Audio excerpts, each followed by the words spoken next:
ವಿಜಯನಗರ ಜಿಲ್ಲೆಯಲ್ಲಿ ತ್ರಿವಳಿ ಕೊಲೆ ಪ್ರಕರಣಕ್ಕೆ ಸಂಬಂಧಪಟ್ಟ ಹಾಗೆ ಮನೆ ಹಾಲ್ನಲ್ಲೇ 3 ಮೃತದೇಹಗಳನ್ನು ಹೂತಿದ್ನಲ್ಲ ಆ ವ್ಯಕ್ತಿ, ಆ 3 ಮೃತದೇಹಗಳನ್ನು ಹೊರಕ್ಕೆ ತೆಗೆಯಲಾಗಿದೆ. ಇದೊಂದು ಬ್ರೂಟಲ್ ಮರ್ಡರ್. 3 ಮೃತದೇಹಗಳನ್ನು ಮನೆ ಮಗನೇ ಹೂತ್ ಹಾಕಿದ್ದ. ಅಕ್ಷಯ್ ಅಂತ ಆತನ ಹೆಸರು. ನೋಡಿ, ಒಂದೇ ಗುಂಡಿಯಲ್ಲಿ ಈ ಮೂವರನ್ನು ಕೂಡ, ಈ ಮೂವರು ಯಾರು ಗೊತ್ತಾ? ಅಪ್ಪ, ಅಮ್ಮ, ಸಹೋದರಿ. ಒಂದೇ ಗುಂಡಿಯಲ್ಲಿ 3 ಶವವನ್ನು ಹೂತಿರ್ತಾನೆ ಹಂತಕ ಅಕ್ಷಯ್. ಕೊಟ್ಟೂರು ಪಟ್ಟಣದ LB ಬಡಾವಣೆ ಮನೆಯಲ್ಲಿ ಅವರ ಶವ ಇತ್ತು. ಕೊಟ್ಟೂರು ಸರ್ಕಾರಿ ಆಸ್ಪತ್ರೆಯಲ್ಲಿ ಸದ್ಯ ಪೋಸ್ಟ್ ಮಾರ್ಟಮ್ ನಡೀತಾ ಇದೆ.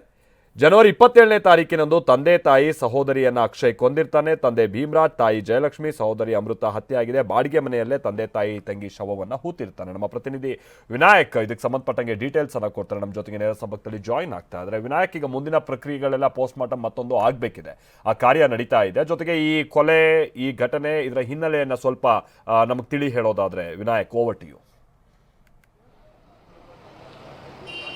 ಖಂಡಿತ ಮಾಲ್ತೇಶ್, ಇದು ಬ್ರೂಟಲ್ ಮರ್ಡರ್. ಅಂದರೆ ಮಗನೇ ತಂದೆ ತಾಯಿ ತನ್ನ ಸಹೋದರಿಯನ್ನು ಕತ್ತನ್ನು ಕೊಯ್ಯುವ ಮೂಲಕವಾಗಿ ಅವರ ಭೀಕರವಾಗಿ ಹತ್ಯೆ ಮಾಡಿರ್ತಕ್ಕಂಥ ಪ್ರಕರಣ ವಿಜಯನಗರ ಜಿಲ್ಲೆ ಕೊಟ್ಟೂರು ಪಟ್ಟಣದಲ್ಲಿ ನಡೆದಿರುವಂಥದ್ದು.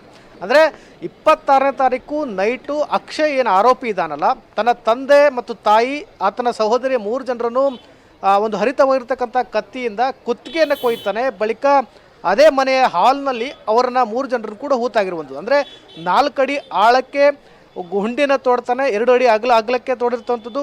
ಪ್ರಥಮವಾಗಿ ತನ್ನ ತಾಯಿಯ ಮೃತದೇಹವನ್ನು ಹಾಕಿದರೆ, ಮಧ್ಯದಲ್ಲಿ ಆ ತಂಗಿಯ ಮೃತದೇಹವನ್ನು, ಅಮೃತ ಅವರ ಮೃತದೇಹವನ್ನು ಹಾಕಿದ್ರು.